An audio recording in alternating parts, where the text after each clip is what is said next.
Hello ladies and gentlemen, welcome back to the channel. My name is Mark Roden, and in today's video we have how to build the perfect Volkswagen GTI Mark 5. We used to do these videos a while back, and it's been a while since we done one of these, and I wanted to do another one, and so I decided, why not? Let's start with the Volkswagen GTI Mark 5.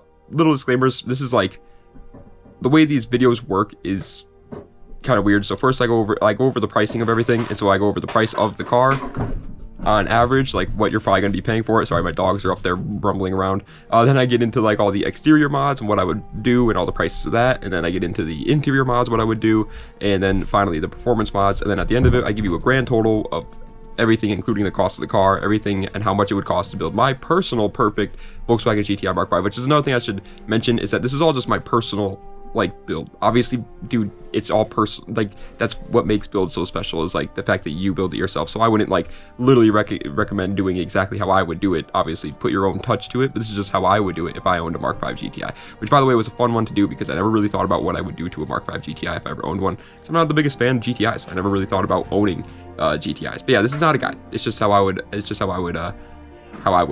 build it personally, as somebody also who's always been poor. You know, I've never been rich or whatever, so I always gotta buy the cheaper parts. So that's another thing too, is that my price might be a lot lower than how much you might end up spending on the car if you like actual like high quality parts and stuff like that. So either way, movie of the day is actually not a movie today, it's a show, because I feel like doing a TV show of the day today.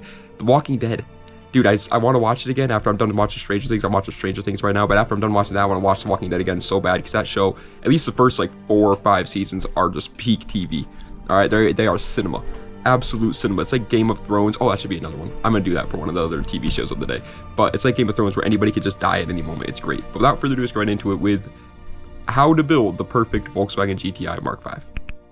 2 more little disclaimers, actually, really quick, that I forgot to mention in the intro, because this is like it's like a new series. I'm not really used to all the disclaimers and stuff like that just yet. But huge shout out to Alex Martini. You can find his YouTube channel by looking up Martini Works. He's the one that I got the idea from, and I just wanted to add my own Mark Roden spin on his idea. So thank you for him for the idea, and go check him out. And also, every single price here is implying that you will do the work yourself, unless I say otherwise. If you plan on having a professional install it, no judgment here, but expect to pay literally double to triple the cost of this entire build. Like, if you're going to not do the work yourself, take the entire cost of this build and double or triple it at the end of the video, because it's obviously going to cost a whole lot more to have a professional do it yourself. This is all implying that you are going to do it yourself. Either way, the Mark 5 GTI, we're going to get into the exterior mods in just a second, but the cost of the car in general to actually buy a Mark 5 GTI, I would say like the perfect range right now for a Mark 5 GTI would be like $5,000.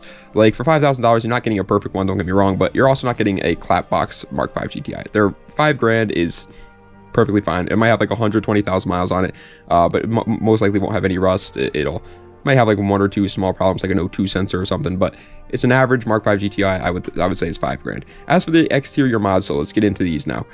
First off, as I would buy the Vortex V-style front bumper lip for $125. This is a replica because it's V-style. Every time it says like style in it, it always is usually a replica, but it is a rep, and it would be $125, so not too crazy there. Next I would buy is literally just these eBay side skirts I found for 140 bucks.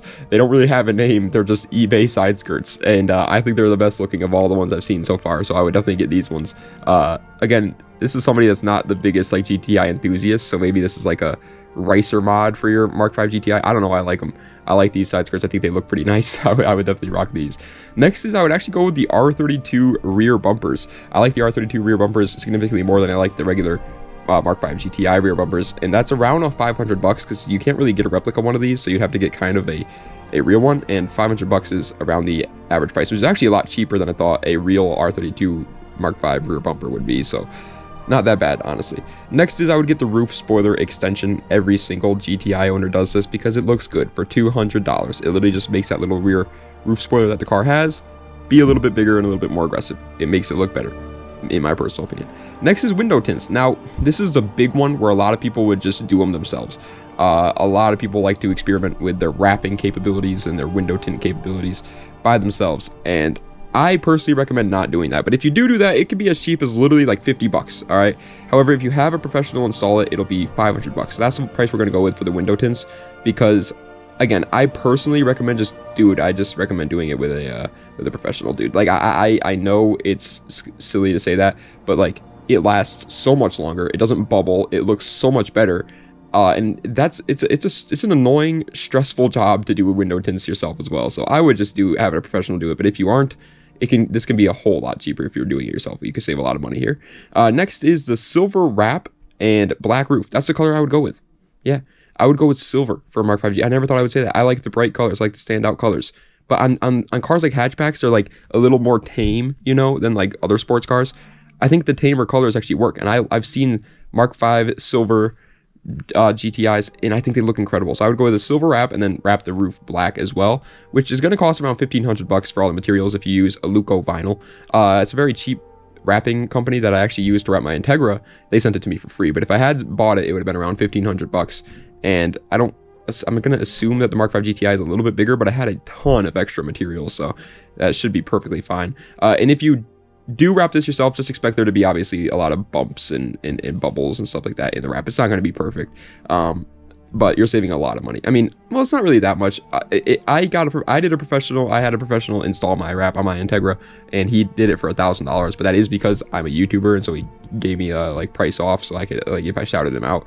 And so I think the price at first was like $1,500, and so he gave me $500 off.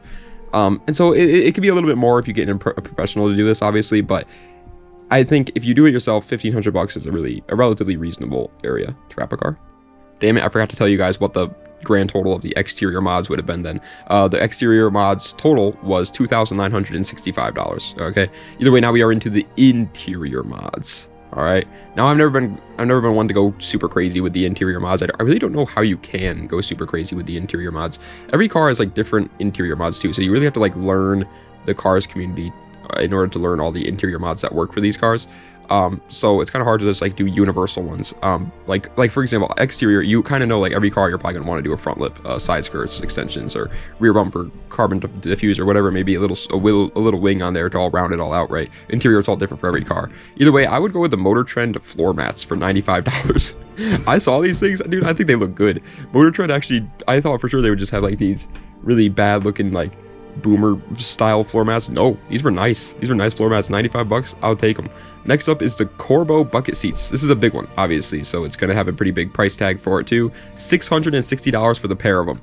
I know a lot of people are just going to cheap out and just go with the one driver's seat for the bucket seats and then call it a day. And you should, honestly, you probably should. There's no reason to have a bucket seat as a passenger seat. As a matter of fact, it's probably a worse idea because then your passenger's not going to be as comfortable. But I just feel like it just looks better if you have both the seats in the front as bucket seats, so I would do both. If you're just going to do one, though, obviously it'd be like $330 because you got to split the price in half.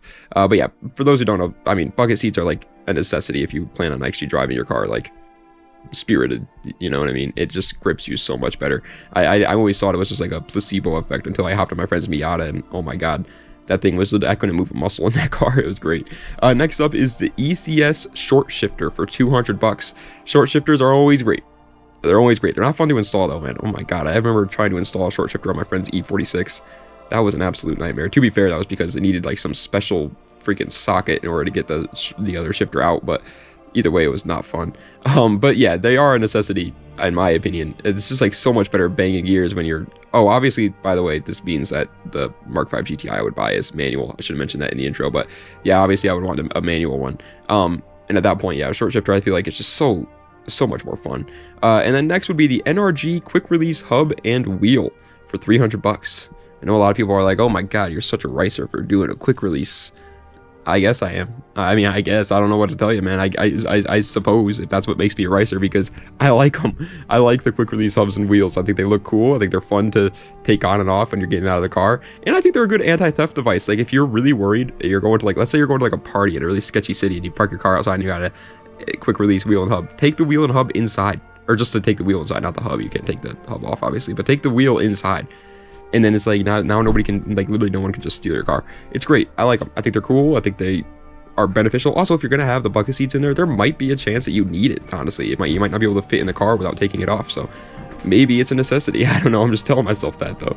And then the final interior mod would just be weight reduction. Personally, I wouldn't buy, if I were buying a Mark 5 GTI, I wouldn't buy it to travel my boys around in. Although that is a good idea for one of these cars since they are 4 doors, or at least have 4 seats, I should say. But since I wouldn't be using it as like a daily and driving my friends around, I would just take the back seats out, man. I would take the back seats out. I would take a bunch of the extra stuff out. I wouldn't take the sound insulation out just yet because, God, that would be annoying. But I would take a lot of the extra weight out, which is obviously completely free. So weight reduction there is a completely free mod, but I would do it just to make the car a little bit lighter. They are a little heavy since they are a hatchback, which gives us a grand total for the interior pricing of $1,255. A lot cheaper than the exterior, but as I said, I'm not a big interior guy. Performance mods, however, this is where a lot of other people think it's the most important. However, I am a racer, so I always care most about how my car looks rather than how it performs. So my performance mods might not be the most in-depth here, but again, this is just like a nice little starter build for a Mark 5 GTI, you know what I mean? First off, I've worked with them time and time again, so I'm going to go with them again. Max speeding rods, coilovers. Every single one of my cars have had max speeding rods on them. For the Mark 5 GTI, you can find them for $200. I know everybody thinks they're Walmart coilovers and they suck. Dude, I have never once had a problem with my max speeding rods, coilovers. I did on my 350Z, but that was because the person that helped me install it, one of my friends, quite literally forgot to bolt in the bottom part of the coilover to the control arm, and so it was just flopping around, and I was like, oh well, that would explain the clunking noise that I heard back there. But yeah, I've never had any problems with these cars. Dude, I've had my coilovers on my Integra for 2.5 years now, almost 3 years, and never once have they given me any serious problems. It's still rides perfectly fine. It's a little bouncy now, but it's expected. Like I for $200, man, I think it's incredible. And obviously coilovers are useful because they lower your ride height, make the suspension more stiff, handling is a lot better, and it just looks so much cooler, man, when you lower a car. I don't care what car it is, it needs to be, the ride height needs to be adjusted. Whether it's a truck, it needs to be lifted, or a car, and it needs to be lowered. It needs to be adjusted in some way. Next is the 1552 tarmac wheels in black. Again, I'm not a big GTI guy, but I was looking at GTIs on Fitment Industries gallery, and I found one of these, and I was like, wow, that looks sick. That's exactly what I would want my Mark 5 GTI to look like. It would be $1,200 total for all four of them, obviously, and I think this is, I mean, wheels and suspension goes such a long way. I think this would be a drastic change, and it's well worth the price. Wheels are always expensive. Even replica wheels are expensive, and they're always worth it, though. No matter what you're buying, they're always worth it. Wheels just like complete a build, no matter what. You could spend thousands upon thousands of dollars, but if the car is still on stock wheels, it's going to look horrible. Next is the tires.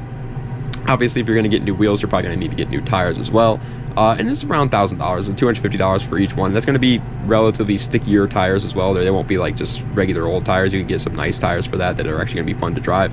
And not full-blown track slicks, obviously, but still some fun tires. And for $1,000, a lot of people say that tires are like probably the biggest change you can make to a car in terms of performance. And yeah, I agree with that. Ever since I bought I had like some sporty Falcon Zenith, I think is what they were called, RT something, I forget what they were called, but I had them on my Integra for a while. Oh my god, it really was like extremely grippy compared to like regular tires, and in the wintertime it was impossible to drive it, so that's fun as well. Just keep that in mind if it's going to be your daily. Maybe don't get the stickiest tires because it'll be an absolute nightmare in the wintertime. But either way, yeah, $1,000 for tires, I think that's a reasonable price. Next is the Megan Racing Catback exhaust, because you gotta do it. $400, you gotta put an exhaust on every car you own. I don't care how many California laws they try to pass to make it seem like it's the worst crime known to mankind. Put it on there, man.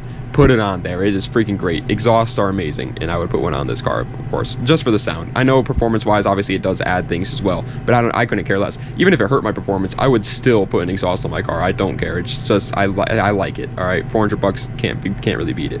Next is a CTS Turbo cold air intakes, which apparently, based on reviews, are actually cold air intakes for $250. It's really hard to find like actual cold air intakes nowadays.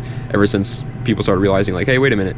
This intake that I put on my car is worse than the stock box because it's just taking in hot air. Well, apparently this one, based on the reviews, actually does take in cold air, so that's nice, and it makes a little bit better performance. You're going bolt-ons here, baby. Speaking of bolt-ons, the next thing I would do is a decat downpipe, which is literally just decatalytic converter downpipe for $140. It's just catless downpipes. It adds performance, obviously, and at that point, I would do the next thing, which is a tune, and that is heavily dependent, obviously, on how hard you go with your tune, but I would say it's anywhere from around $500 to $1,000, so on average $750. Again, this depends so much. So if you know how to tune a car, it's basically free. I mean, you got to pay for the software, but that's about it, and you just got to put in the time, and it's basically free.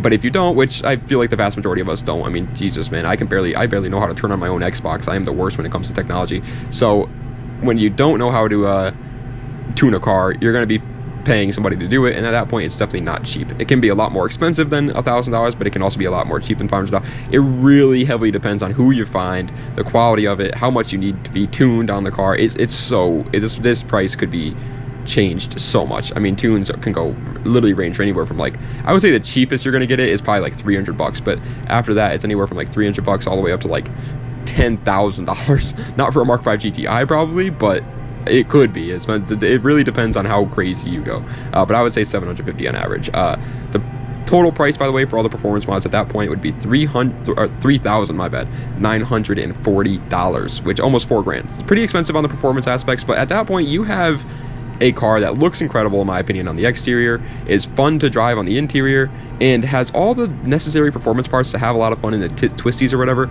without being unreliable now, you know what I mean? Now it's still drivable, daily drivable and everything. It's not like a nightmare to just drive on the streets, but it's also a lot of fun to drive. I think it's a perfect starter street car build, which is what this whole like how to build series is meant to be. It's not really meant to be like going crazy in one direction, because at this point you can take this Mark 5 GTI and do whatever you want with it. If you want to go fast in a straight line, you can turn it into a drag car with this start. At this point you could take it into the tracks, you could take it to autocross, canyon carver, daily driver. You can do whatever you want with it, but you'll have a really fun base. And I think for all that, the grand total, including the price of the car, is $13,160. And for 13 grand, you can have, in my opinion, the perfect Mark 5 GTI street car. And I think that's an incredible deal. I really do. I think that's very, very, very worth it price point. But ladies and gentlemen, that is the end of today's video on how to build the perfect Mark 5 GTI. I hope you guys enjoyed. If you did, please be sure to like, comment, and subscribe to the channel for more content just like this. Let me know what other videos that you see in the comment section down below. Check the links in the description for any of my other social medias or any of my other YouTube channels or any of that great mumbo jumbo. And I will be leaving a comment down below